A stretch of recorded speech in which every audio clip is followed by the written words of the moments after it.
아휴, 복장이 터진다, 복장이 터져. 세상에. 봉사래도 모르는 이런 무식한 집안이랑 난 사도 못해. 그럽시다. 근데 무식한 건 우리가 아니라 그쪽이라는 걸 알고는 계십니까? 그걸 모른다면 그쪽은 진짜 무식 중에 상무식한 인간이라는 건 알고 가셔야겠네요. 저도 그쪽같이 상도 덕도 모르는 사람이랑 사돈 맺기 싫으니 이 결혼은 없던 걸로 합시다. 위의 대화에서도 엿볼 수 있듯 저는 황당했던 힘든 순간들을 보내고 지금은 제 인생을 스스로 돌아보는 시간을 보내고 있는데요. 끝까지 들어보시면 속 시원한 사이다를 보장하니 함께 제 이야기를 나눠주셨으면 좋겠습니다. 그럼 사연 시작하겠습니다. 안녕하세요. 서울 용산구에 거주하고 있는 33살 이지민이라는 여자입니다. 제가 하는 일이 눈코 뜰 새 없이 바쁜 일이지만 그러나 중에도 다른 사람들은 세상을 어떻게 살아가고 있나 알고 싶어서 이 썰맘 채널만큼은 꼬박꼬박 챙겨보는 구독자입니다. 여러분들이 보내주시는 소중한 사연들 하나하나 들어보니 제가 20대에 겪은 아픔이 어쩌면 흔한 아픔일지도 모르겠다는 생각이 들었습니다. 그래서 저도 흔하디 흔한 저의 이야기를 여러분들에게 들려드리고자 이렇게 사연을 보내게 되었으니 재미있게 들어주셨으면 합니다.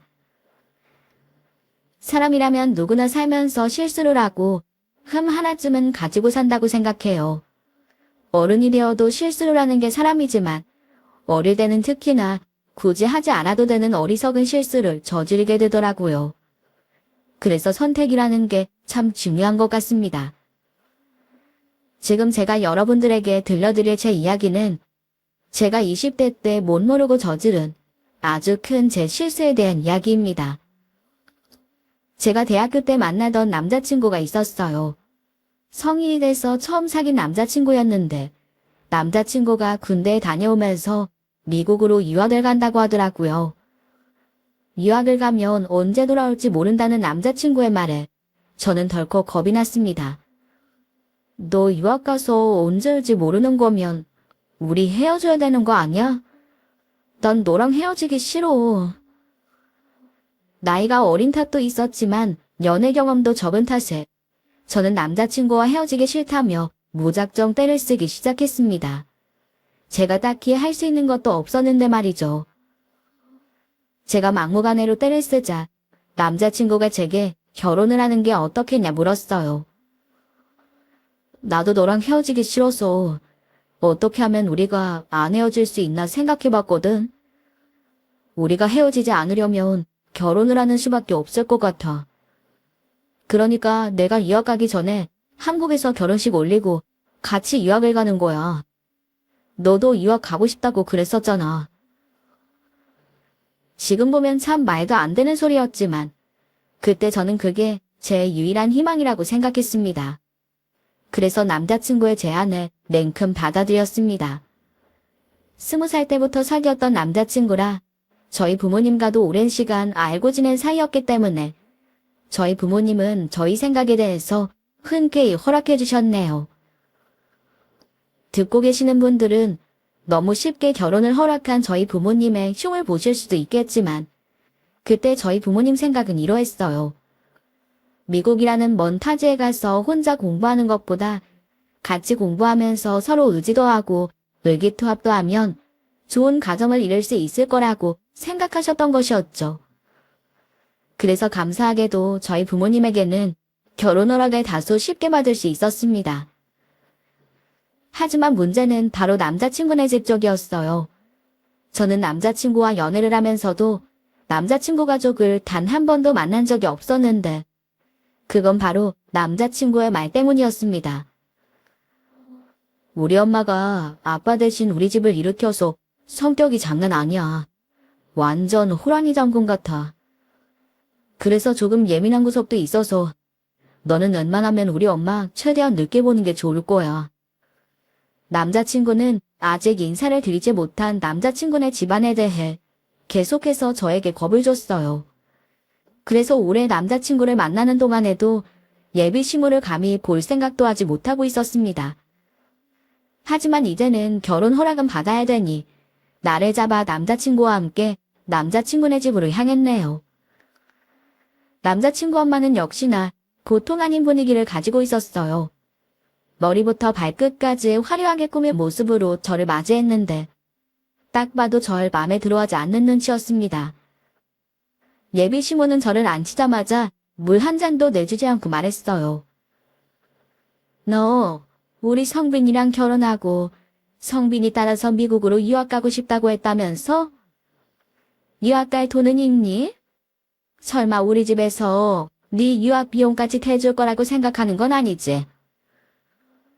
너무나 공격적인 예비 시모의 질문에 정신이 아찔해졌지만 호랑이 굴에 들어가도 정신만 바짝 차리면 살아남는다는 속담을 떠올리며 또박또박하게 똑 부러지는 모습을 보이며 말했습니다.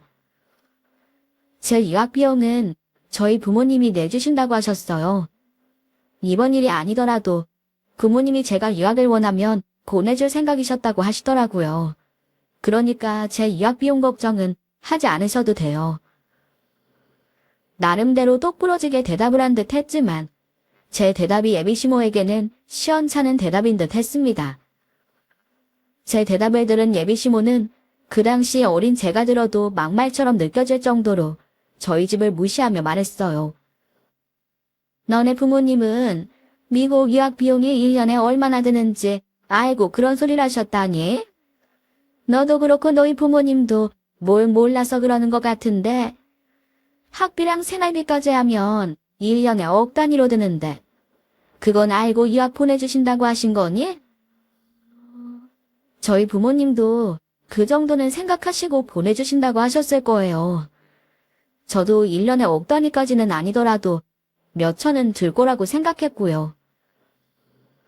그래, 알고 있다면 다행이다만 설마 널 우리 성빈이한테 시집 보내려고 너희 부모님 없는 돈에 빚내서 너 유학 보내주시는 건 아니겠지? 그치? 가당치도 않는 예비 시모의 말에 저는 손이 부들부들 떨리는 걸 느꼈습니다. 남자친구가 계속해서 자기 엄마는 무서운 사람이라고 말했지만 제가 본 예비 시모는 무서운 사람이 아니라 무리한 사람이었어요. 하지만 결혼 허락을 받으러 온 자리에서 예비 시모와 부딪히는 일은 없어야 했기 때문에 저는 고분고분하게 대답했습니다. 저희 부모님 살면서 빚 한 번 내본 적 없으시고 제 유학도 빚내서 보내주시는 거 아닌 걸로 알고 있어요. 예, 어린 네가 그걸 어떻게 알아? 너희 부모님이 빚이 있으면 있다고 너한테 고지고대로 다 말하겠니? 그리고 너네 집 그렇게 빚내서 너 유학 보내주면 그 빚 결국 고스란히 우리 성빈이가 다 갚아야 되는 거 아니야? 저희 부모님 30년 동안 공무원 생활하시고 지금은 연금 받으면서 쉬고 계세요. 그동안 모아두신 돈도 있으셔서 그걸로 보내주시는 거고요. 어머님이 하시는 그런 걱정은 하지 않으셔도 됩니다. 제 말 믿으셔도 돼요. 제가 흐트러짐 없이 똑부러지게 말하자 예비 시모는 그제서야 유학 비용 이야기는 꺼내지 않으셨습니다. 하지만 저희 부모님을 무시하시는 듯한 발언은 끊이지 않았네요. 그나저나 부모님 두 분 다 연금 받고 쉬고 계신다고? 아휴, 그럼 그거 완전 연금 받는 백수 아니니? 이러나 저러나 유학 비용을 떠나서 너네 집은 참 문제다 문제야. 그 순간은 정말 제가 참을 수 없는 분노가 치밀어 왔지만 옆에서 저 대신 화를 내주는 남자친구 덕분에 치밀어 오르는 분노를 억누를 수 있었습니다. 엄마, 어차피 우리 결혼 허락해줄 거면서 왜 자꾸 말을 그렇게 기분 나쁘게 해? 지민이 부모님들 엄청 똑똑하시고 성품도 좋으신 훌륭한 분들이셔. 성품이고 나발이고 내가 아쉬워서 그러지. 원래 결혼은 나보다 모자라지도 않고 잘나지도 않는 비슷한 집안끼리 결혼해야 되는 거야. 그런데 내가 뭐가 아쉬워서 우리 집보다 한참 못한 집이랑 사돈을 맺어야 되니? 네가 좋다고 하니까 어쩔 수 없이 결혼은 허락한다만 내 맘에 안 드는 건 어쩔 수 없어. 나랑 있을 때는 지민이랑 같이 미국 가게 돼서 다행이라고 했잖아. 근데 왜 이제 와서 애 앞에서 그런 소리를 해? 그건 너랑 쟤랑 같이 미국 가면 네가 콤지는 않겠다 싶어서 했단 말이지. 그리고 막상 눈앞에 있으니까 자꾸 아쉬운 소리가 나오는 걸 어떡하니? 예비 시모에게 겨우 결혼 허락을 받기는 했지만 제 기분은 이미 지하바닥을 뚫고 내려간 상태였습니다.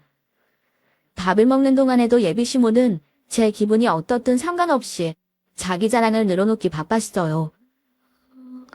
성빈이한테 들었을지 모르겠지만 내가 밑바닥부터 시작해서 코다리 찜가게 8개까지 만드는데 얼마나 고생한 줄 아니? 손이 푸르틀 정도로 주방에서 일만 했어. 그때 내가 아니었으면 지금의 이 집도 없었을 거야. 너도 그렇고. 어머님이 고생 많이 하셨다고 성빈이한테 들었어요. 정말 대단하세요. 너도 그렇게 생각하지? 솔직히 말해서 나처럼 가게 8개 운영하는 사장 드물다. 죄다 가맹점 모집해서 다른 사람들한테 이름 빌려주고 이름값만 받지. 나처럼은 절대 못해. 그거 아무나 못하는 일이거든. 사실 가게 하나도 운영하기 힘든데 8개를 어떻게 운영하겠어? 예비 시모가 자기 자랑을 하는 것까지는 괜찮았습니다. 자기 업적이니 자랑하고 싶을 만도 하다고 생각했어요. 하지만 문제는 자기 자랑 끝에 꼭 우리 부모님을 까내리는 말을 했다는 것입니다. 기계처럼 매일 같은 일만 하는 공무원들은 자영업하는 사람들 심정을 모를 거야. 돈도 크게 만져본 적 없고 경영이란 걸 할 생각도 없이 평생 남 밑에서 기계처럼 일하면서 사니까. 공무원 수준이어도 결국 서민 수준으로만 사는 거지. 어머님 죄송한데 지금 하신 말씀 무슨 뜻이에요? 그리고 왜 갑자기 그런 말씀을 꺼내시는 거예요? 공무원이라는 사람들 장점이 말이 평생 직장이지. 평생 쥐꼬리만한 월급 받고 살면 솔직히 공무원도 서민 아니니? 나처럼 밑바닥부터 고생하고 사업하면서 돈 버는 사람들 심정? 너희 부모님은 절대 모를 거란 뜻으로 말한 거야. 그러니까 자기 딸 유학도 나한테 얹혀서 보내려고 하는 거지. 어머님, 그 이야기는 아까 끝냈었잖아요. 저희 부모님 직업은 공무원이셔도 사회에서 대우받는 분들이시고 노후도 제가 도와드리지 않아도 될 만큼 준비되어 있으신 분들이세요. 그리고 남한테 신세지며 사시는 분들도 아니시고요. 그러니까 다시 말씀드리지만 유학 비용에 대해서는 걱정하지 마세요. 그래. 네 말대로 너희 부모님이 그렇게 대단하신 분들이시면 네가 우리 집 도움 절대 안 받는 조건으로 결혼 허락해줄게. 대신 결혼 준비할 때 머리 굴려서 내 도움 받으려는 거 보이는 순간 이 결혼은 끝나는 거다. 그리고 넌 미국 가서 우리 성빈이 끼니 안 거르도록 잘 챙겨줘야 돼. 알겠니? 예비실에게서 나오는 길에 저는 그만 눈물을 왈칵 쏟고 말았습니다. 제가 왜 그런 소리까지 들으면서 이 결혼을 해야 되나 싶었어요. 하지만 옆에서 제 손을 잡고 위로를 해주는 남자친구를 보면서 이 남자를 절대 놓치고 싶지 않다는 생각도 동시에 들었네요. 당시 남자친구는 저희 가족들만큼이나 제가 사랑했던 사람이었기 때문이었죠. 남자친구는 우는 저를 달래주며 말했습니다. 내가 우리 엄마 대신 사과할게. 내가 누누이 말했듯이 엄마가 혼자서 집안을 일으킨 것에 대한 자부심이 엄청 강해. 그래도 엄마가 하는 말에 악의는 없으니까 네가 이해해줘. 우리 둘 미국 가면 몇 년간은 엄마 볼 일 없으니까 결혼 전까지만 참으면 돼. 미국으로 가면 몇 년간 예비 시모를 보지 않아도 된다는 남자친구의 말 한마디에 넘어간 저는 얼른 결혼을 올려야겠다는 생각을 했습니다. 하지만 결혼 전까지 남은 산과 걸림돌은 너무나 많았네요. 남자친구와 유학원을 정하려고 하는데 예비 시모가 꼭 자기도 껴서 같이 알아봐야겠다고 해서 셋이서 함께 유학원을 방문했을 때였습니다. 상담해주시는 직원분과 상담을 하고 있는 와중에 갑자기 시모가 제게 걱정스럽다는 듯이 묻더군요. 근데 너 정말 괜찮겠어? 막상 가서 보니까 네가 생각하는 것보다 유학 비용이 어마어마하게 들지? 지금이라도 늦지 않았으니까 괜히 없는 형편에 억지로 빚내서 유학 갈 생각하지 말고 지금이라도 부모님한테 말씀드려. 어머님, 저도 이 정도는 예상하고 온 거예요. 그리고 다른 사람들 보는 앞에서 그런 말씀하시는 건 좀 아니지 않아요? 내가 사람들 앞에서 일부러 너 꼽주려고 이러는 거겠니? 너란 거 내 부모님 걱정돼서 하는 소리잖아. 넌 왜 내 배려를 그런 식으로 꼬아서 듣는 거니? 방귀 낀 놈이 성낸다고 화는 제가 내야 하는 입장이었던 것 같은데 오히려 예비시모가 화를 내며 말했습니다. 그 와중에 제가 예비시모에게 한마디만 더 덧붙이면 정말 난리가 날 것 같아서 입을 꼭 다물자 남자친구가 예비시모에게 저 대신 화를 내주었어요. 엄마, 여기까지 와서 도대체 왜 그래? 우리끼리 있는 것도 아니고 다른 사람들 앞에서 꼭 그러고 싶어? 그리고 이미 다 끝난 이야기잖아. 엄마는 왜 여기까지 와서도 사람 말을 못 믿고 계속 그러는 거야? 넌 지금 누구 편을 드는 거야? 적어도 너는 네 엄마 편 들어야 되는 거 아니야? 너 이 유학 비용을 누가 내주는데? 누가 널 이렇게 키웠는데? 이 배은망덕한 놈 같으니라고. 여자에 미쳐도 정도껏 미쳐야지. 엄마 제발 그만 좀. 엄마 우리 결혼 허락해준 거 아니야. 결혼 허락해줬으면 이제 그만하고 우리 둘 예쁘게 봐주라고. 허락은 했다만 영 찝찝해서 그렇지.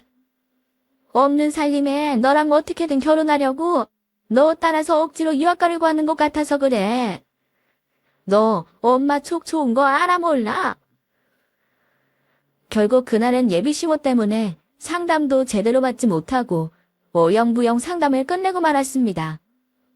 유학원에서 나오자 예비시모는 자기랑 같이 밥 먹고 가자고 했지만 남자친구는 예비시모에게 오늘은 여기서 헤어지자고 하고는 뜸해 보였어요.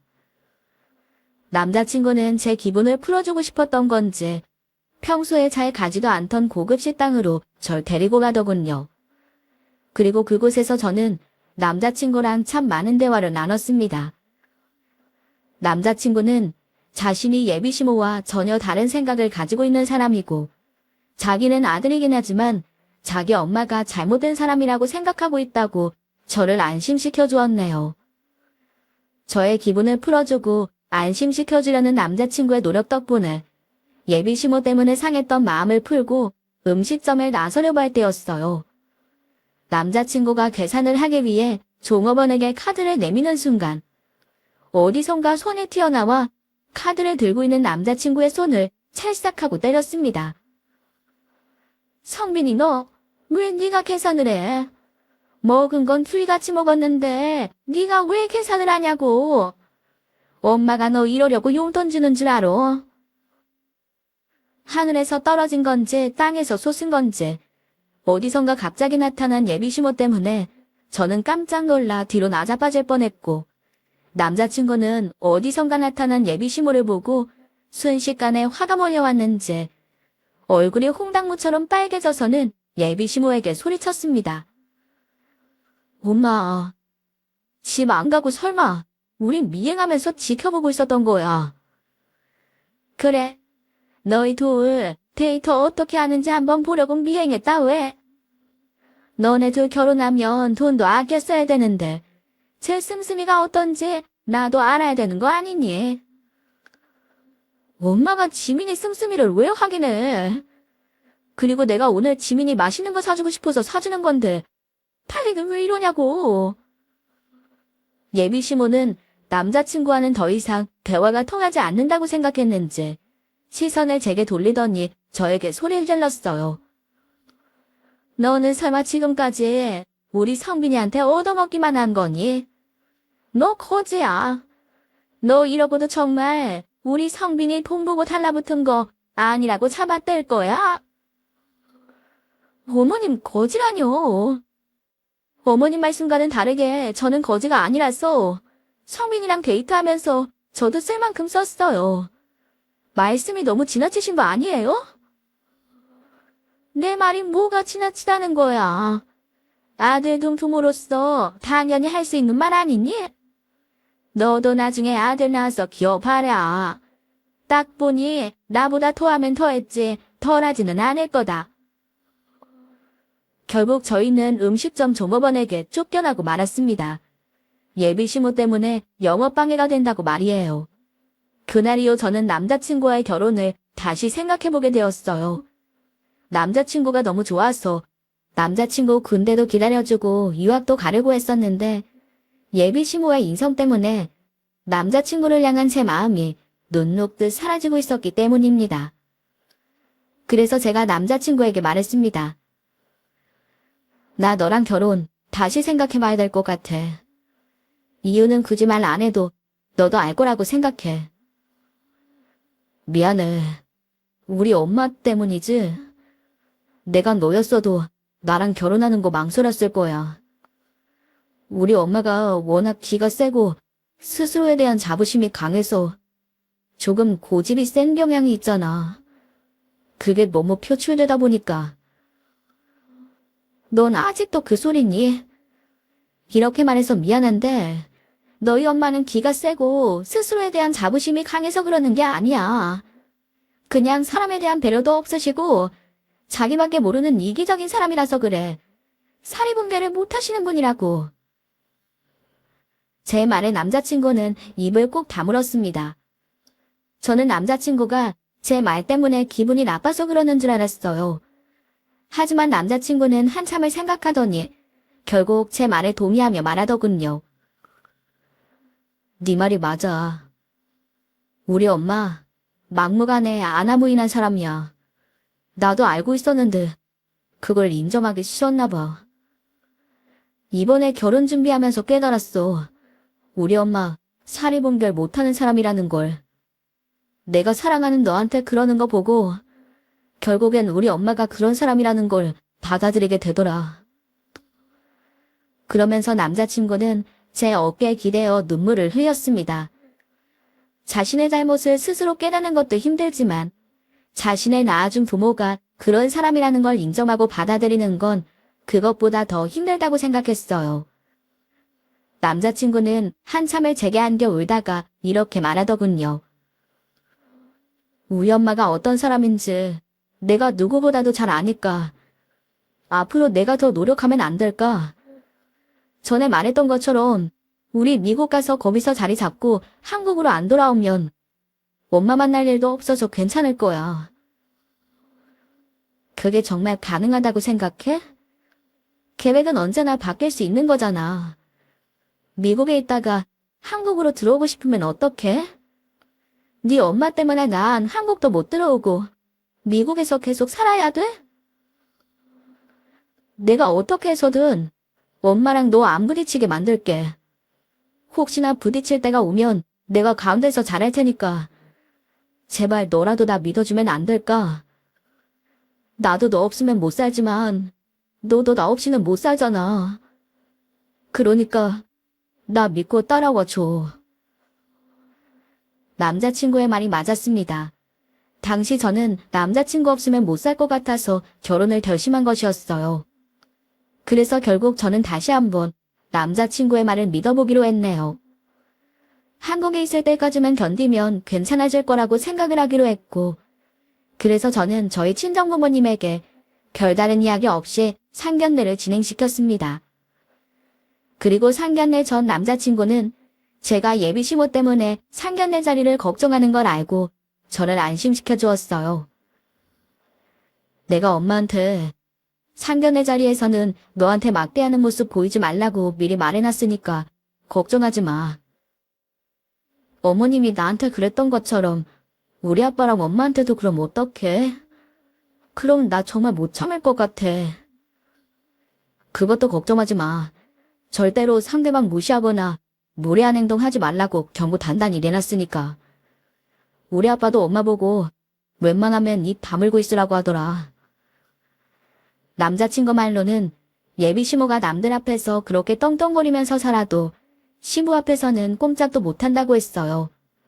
그런 시부가 시모에게 미리 경고까지 했으니 상견례는 남자친구의 말대로 무사히 넘어갈 수 있을 거라고 생각했습니다. 그렇게 저희 상견례는 시모가 정해둔 아주 비싼 고급 식당에서 진행됐어요.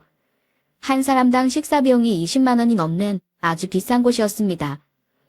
저도 그렇고 저희 부모님도 그렇게 비싼 곳에서 식사를 하는 것은 처음이라 나름 설레는 마음을 안고 상견례 자리로 향했어요. 상견례 장소에 도착한 저희 부모님은 그런 곳이 처음이다 보니 낯설어하며 자리에 착석을 했습니다. 그런데 미리 와서 기다리고 있던 예비 시모는 그런 저희 부모님의 모습을 보고 인사도 건네지 않고 면박을 주기 시작하더군요. 두 분 다 이런 곳은 처음이시죠? 죄송하지만 처음 온 티 내지 마시고 자연스럽게 행동해 주세요. 제가 여기 VIP라 여기 사장이랑 직원들이 절 잘 알거든요. 근데 제 사돈 되는 사람들이 없어 보이게 처음 온 티 내고 그러면 제 입장이 좀 난처해져서요. 부탁 좀 드릴게요. 저희 부모님을 보자마자 무례한 말을 건네는 시모의 모습에 저와 남자친구의 인사는 바로 구겨졌지만 부모님은 저와 남자친구에게 괜찮다는 신호를 보내며 웃으셨습니다. 그러면서 저희 친정아빠는 오히려 예비 시모에게 미안하다고 말했어요. 아이고 죄송합니다. 사돈 말씀대로 저희가 이런 좋은 곳은 처음이라서 신기해서 너무 티나게 두리번거렸나 봅니다. 예비 시모는 웃으며 죄송하다는 저희 아빠의 말을 듣더니 어휴 하고 소리를 내며 한숨을 내셨습니다. 저희 부모님은 애써 그 소리를 못 들은 척하며 대화를 이어나갔네요. 애들 유학 준비하는데 안사돈께서 같이 알아보고 계신다면서요? 고생이 많으시죠? 큰 사업도 하신다 들었는데 애들까지 신경 쓰느라 고생이 많으십니다. 저희도 같이 신경 쓰면 좋을 텐데 말이죠. 아닙니다. 솔직히 말해서 두 분이 뭘 하시겠어요? 제 주변에 있는 지인들 대부분이 애들 유학 보낸 사람들이라 그쪽으론 제가 더 잘하니까 제가 나서서 애들 유학 챙겨줘야죠. 아하하, 아유 그러십니까? 안사돈께서 정보력이 좋으셔서 다행입니다. 안심이 되네요. 그나저나 우리 애들 둘 다 20 중반은 넘긴 했어도 아직 애기들 같아서 미국으로 둘만 보내는 게 걱정이 큽니다. 그렇지 않나요? 저도 애들 보내기 전부터 걱정이 이만저만이 아니네요. 애들 생활비를 제가 다 감당을 해야 되니 아휴. 예비 시모는 말끝마다 한숨을 내셨습니다. 그리고 굳이 하지 않아도 될 생활비 걱정을 혼자 하며 저희 부모님을 못마땅한 표정으로 곁눈질을 하더군요. 그 모습을 보고 제가 입을 열었어요. 어머님, 미국 가면 성빈이도 저도 학생 신분이라 일을 못하니까 저희 부모님은 당연히 제가 쓸 생활비 따로 보내주시기로 했어요. 예, 말로는 누가 못하니? 지금 당장 너네 집 통장 내역을 확인할 수 있는 것도 아니고 그 말을 어떻게 믿어? 예비 시모의 말에 저희 엄마는 표정을 찌푸리셨지만 아빠는 끝까지 평정심을 잃지 않고 미소를 띤 채 시모에게 말했습니다. 이 사람이 저랑 퇴직하고 쉬고 있긴 하지만 우리 딸 유학 보내주고 생활비 보내줄 정도의 능력은 되니 걱정은 하지 않으셔도 됩니다. 그러니까 그걸 제가 어떻게 믿냔 말입니다. 두 분 공무원이셨다면서요? 공무원 월급 해봐야 얼마나 된다고 딸 유학 보내고 결혼까지 시킵니까? 제가 사업을 해서 다양한 직업군을 많이 만나봤는데 공무원 치고 재산 많은 공무원 못 봤습니다. 솔직하게 말해서 죄송한데 아들 귀하게 키운 부모 입장에서 하는 말이니 고깝게 듣진 않으셨으면 하네요. 저희도 저희 재산을 공개해드릴 수 있으면 좋을 텐데 그러지 못해서 죄송합니다. 그래도 금전적인 부분은 걱정하지 마세요. 부탁드리겠습니다.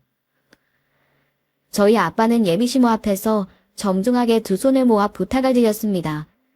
그제서야 예비시모는 입을 다물고 조용해진 듯 했어요.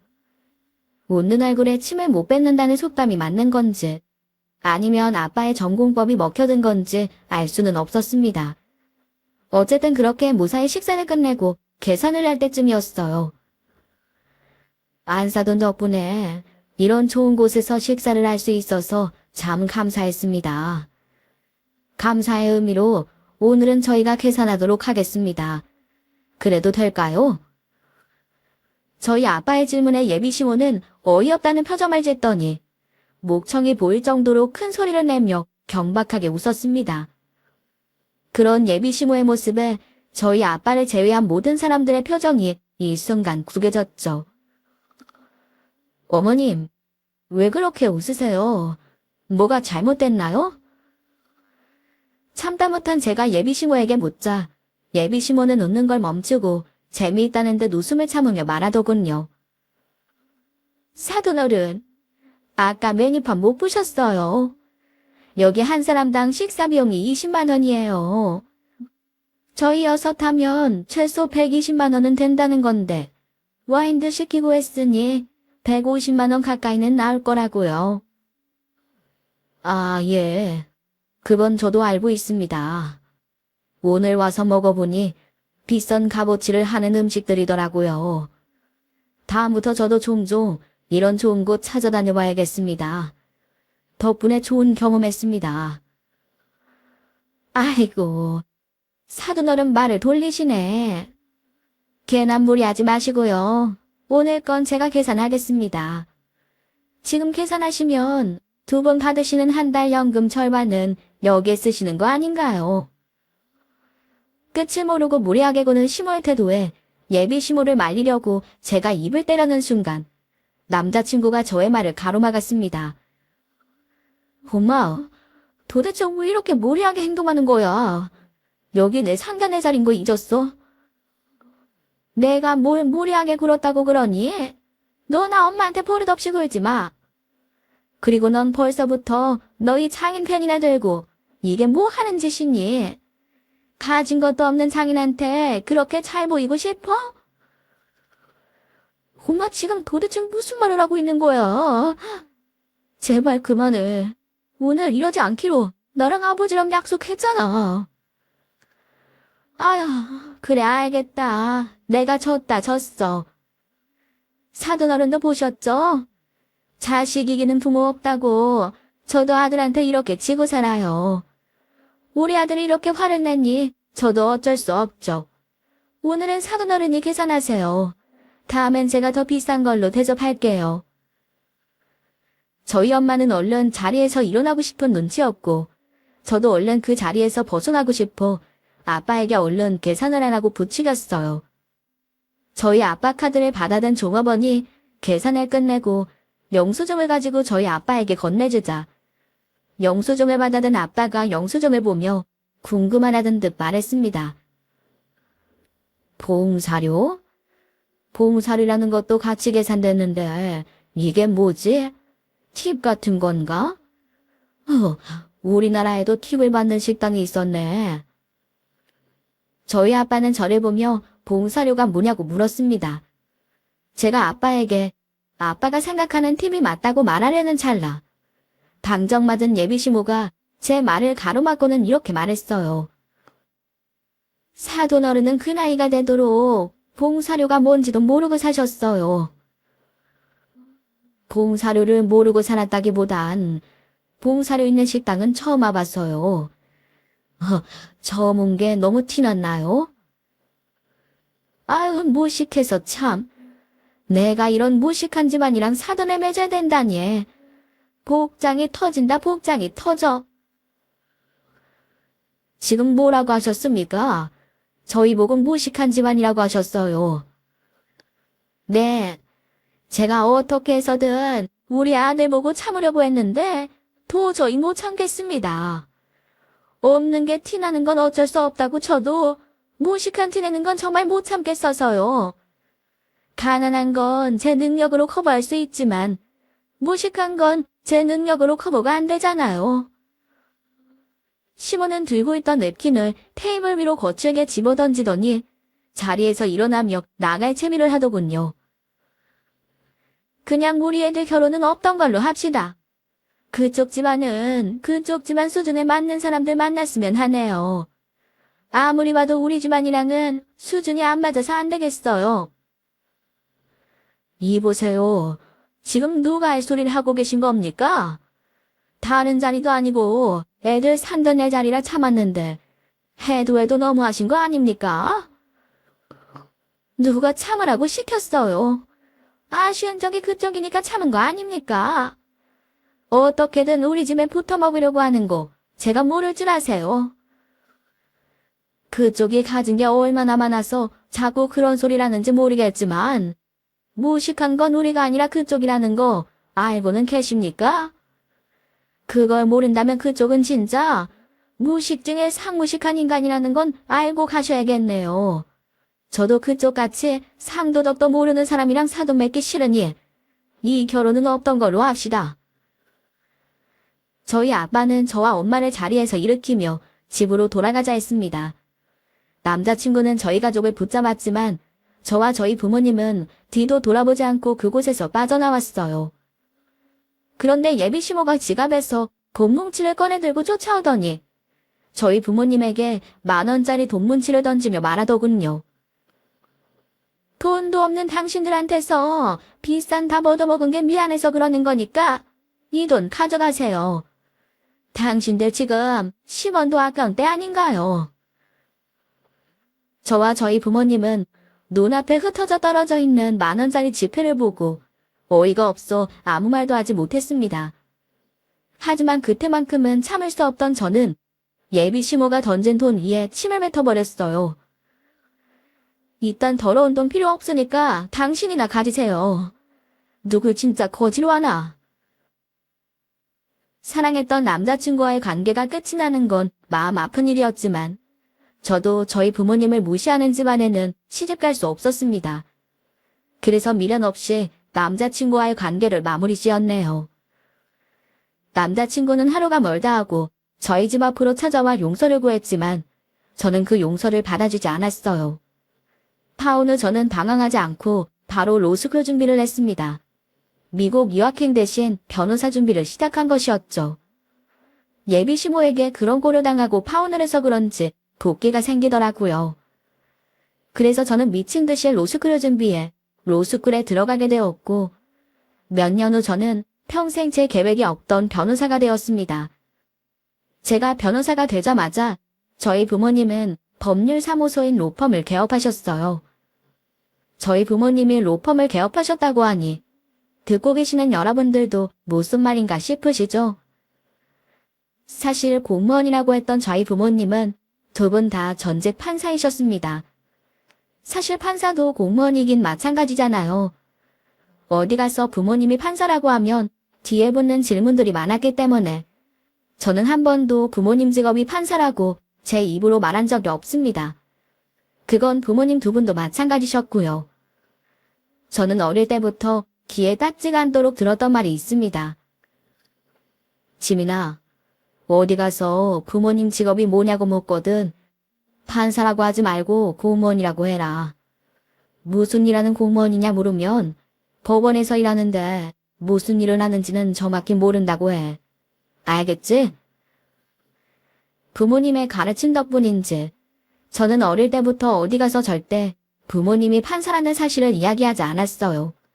말해봐야 저랑 제일 친한 친구 한두 명에게만 말을 했었죠. 그래서 남자친구도 저희 부모님이 고위 공무원이었다고만 생각하고 있었습니다. 어쨌든 다시 이야기로 돌아오면 제가 변호사가 되자마자 부모님도 다시 법조인으로 활동하고 싶다며 로펌을 개업하셨어요. 부모님이 개업한 로펌 대표 변호사는 저희 부모님 두 분이셨고 저는 소속 변호사가 된 겁니다.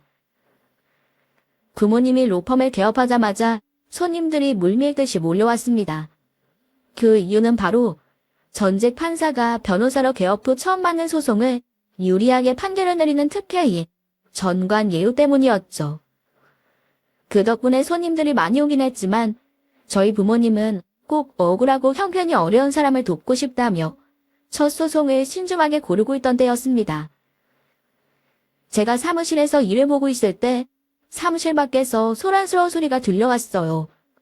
설마 진상 손님이 온 건가 싶어 제가 사무실 밖으로 나가자 역시나 사무원 한 명이 진상 손님에게 절절매고 있는 모습을 보게 되었습니다. 이 과장님 무슨 일이에요? 제가 사무원을 도와주려고 하자 사무원에게 가려져 있던 손님이 모습을 드러냈고 그 손님은 저를 보자마자 바로 제게 달려와 저의 팔을 붙잡고 말하더군요. 너 여기서 일했니? 잘 만났다. 여기 판사였던 변호사 2명 있는 거 알지? 그 2사람 중 한 사람만 내 앞에 좀 데리고 와 봐라. 내가 지금 급한 일이 생겨서 그러거든? 부탁 좀 할게. 네? 지금 뭐라고 하셨어요? 못 본 사이에 귀머거리가 됐니? 나 지금 억울한 소송당해서 그러니까 판사 출신 변호사 데리고 오라고 당장. 저희 사무실 사무원을 데리고 못살게 굴었던 진상 손님은 바로 예비 시모였던 사람이었습니다. 몇 년 만에 만난 예비 시모는 겁 표독해진 모습이었어요. 그리고 몇 년 만에 본 건데도 예비 시모는 저를 하대하듯 대하더군요. 참 사람이 한결같다는 생각이 들었죠. 여기서 조금만 기다리세요. 제가 모시고 나올게요. 그래? 그래 고맙다. 근데 혹시 너 아직까지 우리 성빈이 못 잊은 건 아니지? 그래서 이러는 거라면 나한테 큰 기대는 하지 마. 알겠니? 네. 저 성빈이한테 미련 없고요. 그냥 어머님 도와주려고 이러는 거예요. 잠깐만 기다리세요. 저는 예비 시모에게 잠깐 기다리라고 한 뒤 아빠 사무실로 들어가 지금 일어나고 있는 일들에 대해서 설명을 해드렸습니다. 제 이야기를 듣던 아빠는 하던 일을 멈추고 저와 함께 예비 시모가 기다리고 있는 곳으로 향했어요. 얌전하게 저희 아빠를 기다리고 있던 예비 시모는 저희 아빠가 자신을 기다리던 사람이 아니라고 생각했는지 표정을 구기며 말했습니다. 너 지금 나랑 장난치니? 너희 아빠를 왜 데리고 와? 아, 제가 그때 저희 아버지 판사라고 말씀 안 드렸었나요? 이분이 지금 그쪽에 찾으시는 판사 출신 변호사님이신데요. 뭐라고? 판사라고? 네가 너네 부모 공무원이라고 했지 판사라고는 안 했잖아. 판사가 공무원 아닌가요? 저는 그래서 공무원이라고 했거든요. 오해가 좀 있으셨나 봐요. 어쨌든 여기가 어머님이 찾으시는 판사 출신 이강인 변호사님이세요.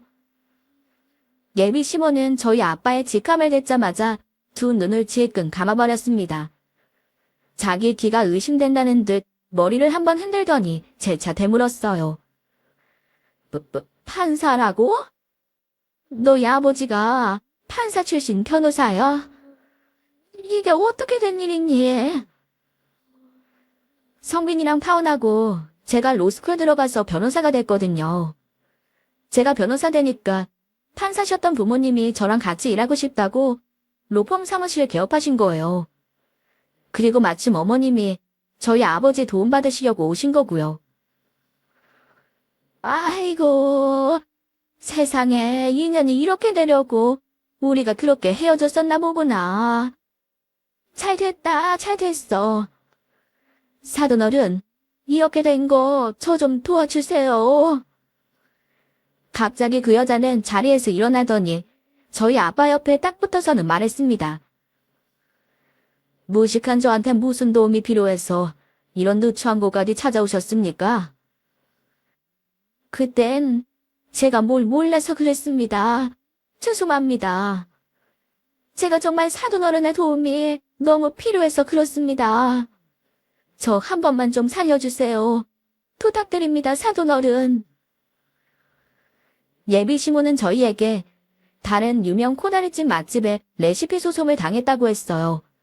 전에 자기가 그 식당 주방에서 일을 한 적이 있었는데 거기서 알게 된 레시피를 자기 식당 개업하면서 썼다고 하더군요. 그걸 알게 된 그 식당에서 시모에게 레시피 소송을 걸게 된 거고, 시모는 당연히 소송에서 질 것 같아 전관예우 특혜를 받기 위해 저희 로펌에 찾아왔다고 했습니다. 예비 시모에게 모든 사정을 들은 저희 아빠가 말했어요. 죄송하지만 그 일은 제가 못 도와드리겠네요. 저는 정말 억울하고 힘든 사람들을 도울 생각이거든요.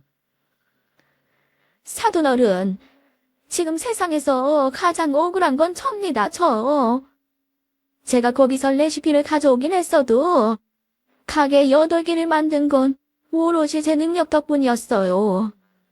그런데 지금 제가 그 미친 식당 주인 때문에 모든 걸 잃게 생겼다고요. 레시피를 훔친 건 사실 아닙니까? 그리고 왜 자꾸 저를 사돈어른이라고 하시나요?